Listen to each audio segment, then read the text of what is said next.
또 내가 보니 흰 구름이 있고 구름 위에 사람의 아들과 같은 이가 앉았는데 그 머리에는 금 면류관이 있고 그 손에는 이한 낫을 가졌더라. 또 다른 천사가 성전으로부터 나와 구름 위에 앉은 이를 향하여 큰 음성으로 외쳐 가로되 네 낫을 휘둘러 거두라. 거둘 때가 이르러 땅의 곡식이 다 익었음이로다 하니 구름 위에 앉으신 이가 낫을 땅에 휘두르매 곡식이 거두어지니라. 또 다른 천사가 하늘에 있는 성전에서 나오는데 또한 이한 낫을 가졌더라. 또 불을 다스리는 다른 천사가 제단으로부터 나와 이한 낫 가진 자를 향하여 큰 음성으로 불러 가로되 내 이한 낫을 휘둘러 땅에 포도송이를 거두라. 그 포도가 익었느니라 하더라. 천사가 낫을 땅에 휘둘러 땅에 포도를 거두어 하나님의 진노의 큰 포도주 틀에 던짐에 성 밖에서 그 틀이 밟히니 틀에서 피가 나서 말 굴레까지 닿았고 1600사디온에 퍼졌더라. 아멘. 사랑하는 성도 여러분, 오직 유일한 신이신 하나님께서 하나님의 목적을 이루기 위해 세상을 창조하실 계획과 세상을 경영하실 계획과 세상을 마감하실 계획을 세우셨습니다. 이것을 일컬어 여호와의 경륜이라고 말합니다. 그리스도인이 하나님을 바르게 아는 눈을 가지려면 이 세상을 창조하여 경영하시는 여호와의 경륜을 바르게 알아야만 합니다. 이 우주 만물과 사람을 창조하신 이유가 하나님 자신을 위한 것인지 아니면 지음을 받은 것들을 위한 것인지 분별해야 합니다. 이것은 어렵게 생각할 문제가 아닙니다. 지극히 당연한 이치의 문제이기 때문입니다. 이러한 진실만 바로잡혀도 하나님을 경외하는 올바른 신앙을 가질 수 있습니다. 창조자이신 하나님께서 하나님 자신을 위하여 나를 지으셨고 하나님의 영광을 위하여 죄인의 신분인 나를 부르셨다고 사실대로 믿을 수 있다면 자기 중심의 신앙에서 하나님 중심의 신앙으로 바르게 세워질 것입니다. 이사야 48장에 기록된 여호와의 말씀을 보십시오. 이사야 48장 11절 말씀에 내가 나를 위하며 내가 나를 위하여 이를 이룰 것이라. 어찌 내 이름을 욕되게 하리요 내 영광을 다른 자에게 주지 아니하리라. 내가 나를 위하며 내가 나를 위하여라고 강조하신 말씀의 의미는 하나님 자신의 목적을 이루신다는 뜻입니다. 자기의 목적을 위하여 이를 이룰 것이라고 하셨습니다. 이루실 목적을 9절과 10절에 말씀하셨습니다. 그러나 하나님의 목적을 이룰 여호와의 택하신 백성인 이스라엘 백성들, 곧 오늘날 그리스도인들이 하나님의 뜻을 벗어나 있다는 것입니다. 하나님께서는 자기 생명을 주어 구원한 그리스도인들을 쉽게 버리시지 않고 참고 또 참으며 연단하겠다고 말씀하셨습니다. 이사야 48장 9절 10절 말씀에 내 이름을 위하여 내가 노하기를 더디할 것이며 내 영예를 위하여 내가 참고 너를 멸절하지 아니하리라. 보라, 내가 너를 연단하였으나 은처럼 하지 아니하고 너를 고난의 풀무에서 택하였노라. 하나님께서는 자기와 영원히 함께할 참된 백성을 세우기 위해서 노하시기를 더디하고 하나님 자신의 영예를 위하여 바른 길을 가지 않는 그리스도인들을 멸절하지 않고 참아내시며 고난의 풀무불로 정금처럼 연단하시겠다고 하신 것입니다. 고난의 풀무에서 택하였다는 말씀은 뜨거운 풀무불로 금에 섞인 찌꺼기를 걸러내듯이 성도를 연단하여 세우시겠다는 것입니다. 이것이 하나님께서 자기 백성을 사랑하시는 방법입니다. 하나님께서는 처음부터 완전한 사람을 만드신 것이 아니라 연단과 시험이라는 방법을 통해 자기에게 합당한 사람이 되게 하시는 것이죠. 하나님께서는 자기의 정욕대로 행하는 육에 속한 자로 사람을 창조하셨습니다.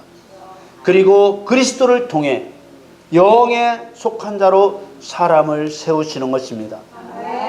고린도전서 15장 46절 말씀에 그러나 먼저는 신령한 자가 아니요 육 있는 자요 그 다음에 신령한 자니라. 부활을 설명할 때 썩을 것으로 심고 썩지 않을 것으로 다시 산다고 했습니다. 욕된 것으로 심고 영광스러운 것으로 다시 산다고 했습니다. 육의 몸으로 심고 신령한 몸으로 다시 산다고 했습니다. 고린도전서 15장 49절에 우리가 흙에 속한 자의 형상을 입은 것 같이 또한 하늘에 속한 자의 형상을 입으리라. 하나님께서 사람을 육의 사람으로 창조하셔서 연단을 거쳐 영의 사람이 되게 하시는 것입니다. 그렇게 하시는 것은 누구를 위해서 하시는 일인가요? 하나님이 사람을 위해 하시는 것은 하나님이 하나님 자신의 목적을 위한 그 다음의 문제입니다. 먼저는 하나님 자신의 목적을 위한 것입니다. 하나님의 목적 안에서 사람을 위할 일이 있는 것이죠. 시편 98편 1절 말씀에 새 노래로 여호와께 찬송하라. 대저 기이한 일을 행하사 그 오른손과 거룩한 팔로 자기를 위하여 구원을 베푸셨도다. 이러한 진실이 안 뚫리면 하나님을 바르게 믿을 수 없습니다. 시편 135편 4절 말씀에 여호와께서 자기를 위하여 야곱 곧 이스라엘을 자기의 특별한 소유로 택하셨으므로다. 어떤 사람은 하나님께서 사람을 보실 때 두고 보기에도 아깝게 여기신다고 말하기도 합니다. 그러나 그것은 진실이 아닙니다. 하나님은 사랑할 만한 자만 사랑하십니다. 여호와 하나님께서는 신명기 말씀을 통해서 그러한 사실을 명백하게 증거하고 계십니다. 신명기 18장 1절 말씀에 네가 네 하나님 여호와의 말씀을 삼가 듣고 내가 오늘날 네게 명하는 그 모든 명령을 지켜 행하면 네 하나님 여호와께서 너를 세계 모든 민족 위에 뛰어나게 하실 것이라. 이렇게 말씀하셨습니다. 하나님이 누구를 사랑하실 것인가 조건이 붙어 있습니다. 여호와의 말씀을 귀를 기울여 듣고 그 모든 명령을 지켜 행하면 이라는 조건이 붙어 있는 것입니다. 그러나 명령을 지켜 행하지 않으면 어떻게 하실 것인가도 말씀하셨습니다. 신명기 28장 15절 말씀에 네가 만일 네 하나님 여호와의 말씀을 순종하지 아니하여 내가 오늘날 네게 명하는 모든 명령과 규례를 지켜 행하지 아니하면 이 모든 저주가 네게 임하고 네게 미칠 것이니. 이 말씀은 교회 시대에 구원받은 성도의 모형인 출애굽한 이스라엘 백성들을 통해 하신 예언의 말씀입니다. 하나님께서는 모든 성도를 두고 보기에도 아깝게 여기는 것이 아닙니다. 여호와의 말씀에 순종치 아니하여 명령과 규례를 지켜 행하지 않으면 사랑이 아니라 저주를 내리시는 것입니다. 이런 하나님의 뜻은 성도를 연단하시기 위해 고난의 풀무에서 택하였다는 말씀과 같은 의도와 맥락에서 하시는 말씀이죠. 하나님께서는 하나님을 위해 필요한 존재를 세워가시는 것입니다. 이 또한 에베소서 말씀이 명백하게 증거하고 있습니다. 에베소서 1장 4절에서 6절 말씀에 곧 창세전에 그리스도 안에서 우리를 택하사 우리로 사랑 안에서 그 앞에 거룩하고 흠이 없게 하시려고 그 기쁘신 뜻대로 우리를 예정하사 예수 그리스도로 말미암아 자기의 아들들이 되게 하셨으니 이는 그의 사랑하시는 자 안에서 우리에게 거저 주시는 바 그의 은혜의 영광을 찬미하게 하려는 것이다.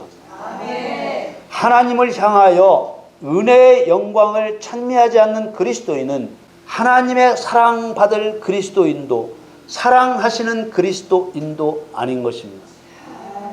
그리스도인이라는 이름을 가졌다고 모두가 하나님 은혜의 영광을 찬미할 수 있는 것도 아닙니다. 그리스도인이라고 불리는 것은 분명히 살았다는 이름을 가진 것입니다. 그러나 그 가운데는 죽은 자도 있습니다.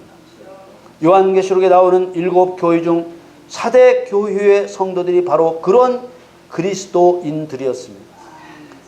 요한계시록 3장 1절 말씀에 4대 교회의 사자에게 편지하기를 하나님의 7 영과 7 별을 가진 이가 가라사대 내가 네 행위를 아노니 네가 살았다 하는 이름은 가졌으나 죽은 자로다.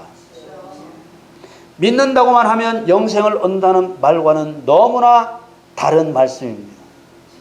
그리스도께서 4대 교회의 성도들을 살았다 하는 이름은 가졌으나 죽은 자라고 판정하시는 이유는 행위에 온전한 것을 찾지 못했다는 것입니다. 4대 교회 성도들이 행한 행위들이 하나님의 뜻에 맞는 합당한 행위가 없었다는 것을 말해줍니다. 믿음의 고백을 통해 죄사함의 구원을 받았을지라도 하나님이 원하시는 합당한 행위가 없으면 죽은 자가 될 수 있음을 말해주고 있습니다. 앞에서 본 신명기 28장 말씀에서처럼 하나님의 명령을 삼가 듣고 지켜 행하느냐 행하지 않느냐에 따라 살리시기도 하시고 죽이기도 하시는 것입니다. 이런 하나님의 경륜을 따라 마지막 때에는 두 가지 추수가 이루어집니다. 하나는 곡식을 거두는 추수요, 하나는 포도송이를 거두는 추수입니다. 물론 곡식이나 포도송이는 비유입니다. 곡식은 성도들에 대한 비유이고 포도송이는 귀신들에 대한 비유입니다. 예수님의 비유를 보면 곡식은 누구를 상징하고 가라지는 누구를 상징하는지 알 수 있습니다. 마태복음 13장 38절에서 40절 말씀에 밭은 세상이요 좋은 씨는 천국의 아들들이요 가라지는 악한 자의 아들들이요 가라지를 심은 원수는 마귀요 추수 때는 세상 끝이요 추수꾼은 천사들이니 그런즉 가라지를 거두어 불에 사르는 것 같이 세상 끝에도 그러하리라. 밭이라고 비유한 세상에는 사람이라는 존재와 귀신이라는 존재가 함께 심겨져 있습니다. 에덴 동산에 생명나무와 선악을 알게 하는 나무가 함께 있었습니다. 예수님의 비유에서는 한 밭에 심겨진 곡식과 가라지라고 비유하고 있습니다. 그러나 오늘 우리가 보인 요한계시록의 마지막 추수에는 곡식과 포도송이라고 비유하고 있습니다. 이 추수의 예언이 이루어지는 시기는 둘 다 세상 끝입니다. 세상 끝에는 영생을 얻을 자와 영원한 형벌에 처해질 자로 구분될 뿐입니다.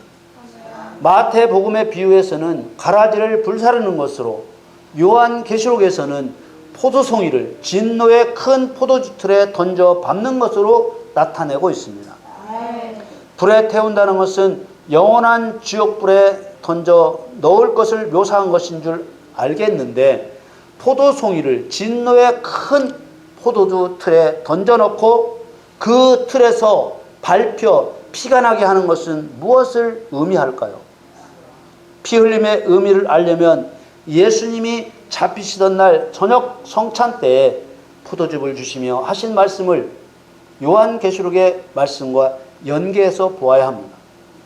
마태복음 26장 28절 29절 말씀에 이것은 죄사함을 얻게 하려고 많은 사람을 위하여 흘리는 바 나의 피 곧 언약의 피니라.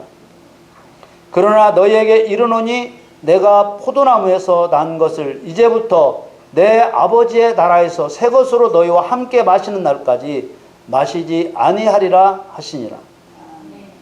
예수님이 흘리신 피는 언약의 피입니다. 언약의 피란 약속을 맺기 위해 흘리시는 피라는 뜻입니다. 언약은 하나님과 하나님의 백성 사이에 계약을 맺는 것을 말합니다. 계약 안에는 계약 조건이 들어 있습니다. 하나님은 사람에 대해, 사람은 하나님에 대해 서로 조건을 걸어 계약을 맺는 것을 언약이라고 한 것입니다. 하나님께서는 최초로 노아와 언약을 맺으셨습니다.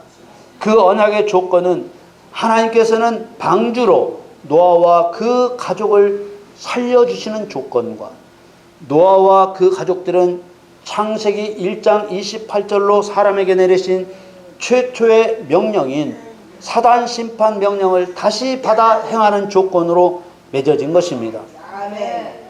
여호와 하나님은 노아에게 창세기 1장 28절 명령과 같은 명령을 언약으로 세우셨습니다. 창세기 9장 1절 2절 말씀에 하나님이 노아와 그 아들들에게 복을 주시며 그들에게 이르시되 생육하고 번성하여 땅에 충만하라. 땅의 모든 짐승과 공중의 모든 새와 땅에 기는 모든 것과 바다의 모든 고기가 너희를 두려워하며 너희를 무서워하리니 이들은 너희 손에 붙이었습니다. 또 여호와 하나님은 아브라함과 짐승을 쪼개 언약을 맺으셨는데 그 언약의 조건은 하나님께서는 아브라함의 후손을 애굽에서 구원해 주시고 아브라함의 후손들은 7 족속이 살고 있는 가나안 땅을 정복하는 것이었습니다. 창세기 15장 18절에서 21절 말씀에 그날에 여호와께서 아브라함으로 더불어 언약을 세워 가라사대 내가 이 땅을 애굽 강에서부터 그 큰 강 유브라데까지 네 자손에게 주노니 곧 겐 족속과 그니스 족속과 간몬 족속과 헷 족속과 브리스 족속과 르바 족속과 아모리 족속과 가나안 족속과 기르가스 족속과 여부스 족속의 땅이니라 하셨더라. 이러한 구약시대의 언약들은 모두 예수님께서 십자가를 지시기 전에 제자들에게 말씀하신 피 흘리심의 언약으로 연결되는 것입니다. 다시 말해 예수님이 십자가에서 흘리신 대속의 피로 구속함을 받으면 사람의 피를 흘리게 한 사단을 심판하여 그의 피를 흘리게 해야 한다는 것입니다. 그래서 하나님께서는 노아와 언약을 맺으시며 피의 보복을 선언하셨습니다. 창세기 9장 5절 6절 말씀에 내가 반드시 너희 피 곧 너희 생명의 피를 찾으리니 짐승이면 그 짐승에게서 사람이나 사람의 형제면 그에게서 그의 생명을 찾으리라. 무릇 사람의 피를 흘리면 사람이 그 피를 흘릴 것이니 이는 하나님이 자기 형상대로 사람을 지었음이니라. 이 피의 보복은 사단에게 그 초점이 맞춰져 있습니다. 그러나 사단을 따라 사람의 피를 흘리게 한 사람도 사단과 똑같이 하나님이 보복하시는 것입니다. 구약시대에 이루어졌던 이 모형적인 보복의 실체는 신약시대에 그리스도의 영인 성령과 연합하여 마귀의 일을 멸하는 것입니다. 오늘 본문에 나오는 종말에 있게 될 2가지 추수는 하나님께서 세우신 경륜의 목적입니다. 이 2 추수에 나타난 특징은 성도의 추수를 상징하는 곡식에 대한 추수는 그리스도께서 친히 행하신다는 것입니다. 오늘 본문 요한계시록 14장 14절에서 16절 말씀을 읽겠습니다. 또 내가 보니 흰 구름이 있고 구름 위에 사람의 아들과 같은 이가 앉았는데 그 머리에는 금 면류관이 있고 그 손에는 이한 낫을 가졌더라. 또 다른 천사가 성전으로부터 나와 구름 위에 앉은 이를 향하여 큰 음성으로 외쳐 가로되 네 낫을 휘둘러 거두라. 거둘 때가 이르러 땅의 곡식이 다 익었으므로다 하니 구름 위에 앉으신 이가 낫을 땅에 휘두르매 곡식이 거두어지니라. 종말에 성도를 거두어 들임에 있어서 곡식을 타작하면 알곡도 있지만 쭉정이도 나옵니다. 그런 것처럼 그리스도인들 중에도 살았다 하는 이름은 가졌으나 죽은 자도 있는 것입니다. 우리는 예수를 믿는다고 하는 모든 사람이 알곡으로 천국에 들여질 것처럼 말하지만 정복자가 되지 못한 쭉정이 같은 성도는 결코 천국에 들어갈 수 없는 것입니다. 마태복음 3장 11절 12절 말씀에 나는 너희로 회개케 하기 위하여 물로 세를 주거니와 내 뒤에 오시는 이는 나보다 능력이 많으시니 나는 그의 신을 들기도 감당치 못하겠노라. 그는 성령과 불로 너에게 세례를 주실 것이요 손에 키를 들고 자기의 타작마당을 정하게 하사 알곡은 모아 곡간에 들이고 쭉정이는 꺼지지 않는 불에 태우시리라. 또 다른 한 추수는 포도송이를 거두어 진노의 큰 포도주 틀에 던져놓고 밟아 보복에 피를 흘리게 하는 것입니다. 오늘 본문 요한계시록 14장 17절에서 20절 말씀에 또 다른 천사가 하늘에 있는 성전에서 나오는데 또한 이한 낫을 가졌더라. 또 불을 다스리는 다른 천사가 제단으로부터 나와 이한 낫 가진 자를 향하여 큰 음성으로 불러 가로되 네 이한 낫을 휘둘러 땅에 포도송이를 거두라. 그 포도가 익었느니라 하더라.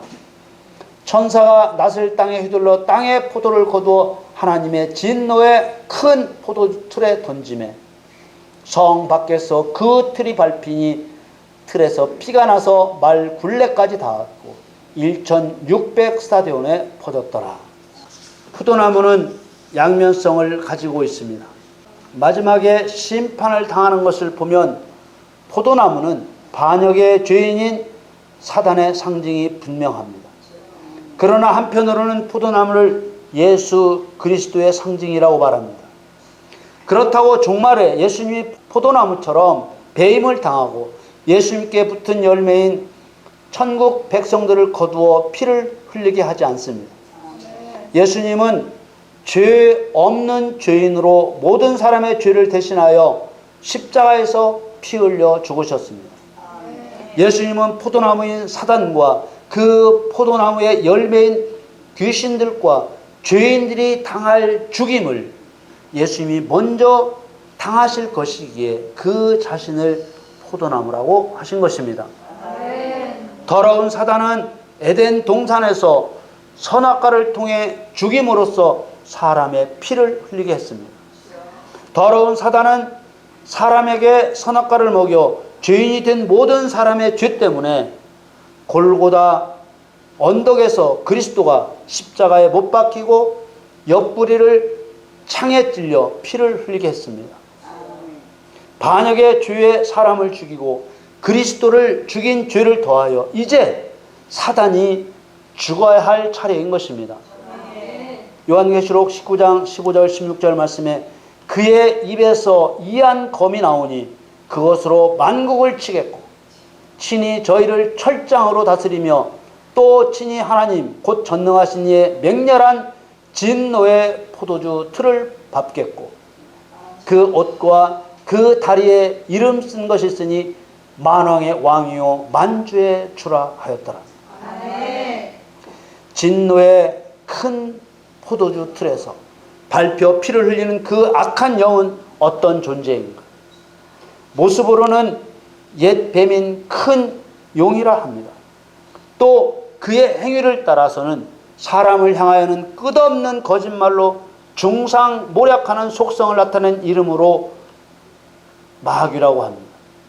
하나님을 향하여는 하나님같이 높아지려는 교만한 성질과 하나님의 유일신 되심을 부정하고 누구든지 신이 될 수 있다는 대적자의 속성을 나타낸 이름으로는 사단이라고 합니다. 이 사단과 귀신들이 바로 진노의 큰 포도주 틀에서 밟혀 피를 흘릴 자들입니다. 성경은 포도나무의 최후 곧 사단의 최후가 어떻게 될 것인가를 증거하고 있는 것입니다.